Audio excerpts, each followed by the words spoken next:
Mrs. Borden was last seen at 9 a.m. by her stepdaughter, the infamous Lizzie Borden, and their maid, Bridget. At the time she was killed, Lizzie's younger sister, Emma, Mr. Borden, and Uncle John were all out of town. Mrs. Borden was murdered in the same room her Uncle John had slept in the night before.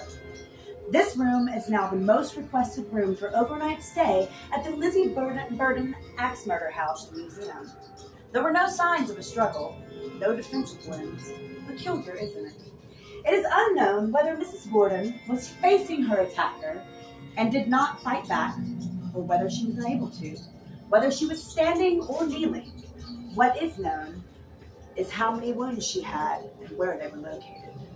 There was one just above her ear on the left side of her head, another cleft right between her shoulder blades, 4 inches deep.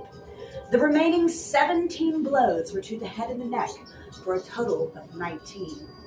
Someone really wanted to get the job done, didn't they? She was found in a pool of her own coagulated blood. Between the blood and the stomach contents of both victims, it is known that Mrs. Borden died at 9:30 a.m. This is an hour and a half before the death of Mr. Borden. Lizzie Borden was tried and acquitted of the August 4th, 1892 axe murders of both her father and stepmother. Despite the disdain and being ostracized from other residents, she lived the rest of her days in Fall River. The photo in the dining room of the Lizzie Borden Axe Murder House shows Mrs. Borden lying on her stomach, blood surrounding her head. You can see the camera that took the photo in the mirror. This was actually the first crime scene photo ever taken in the United States.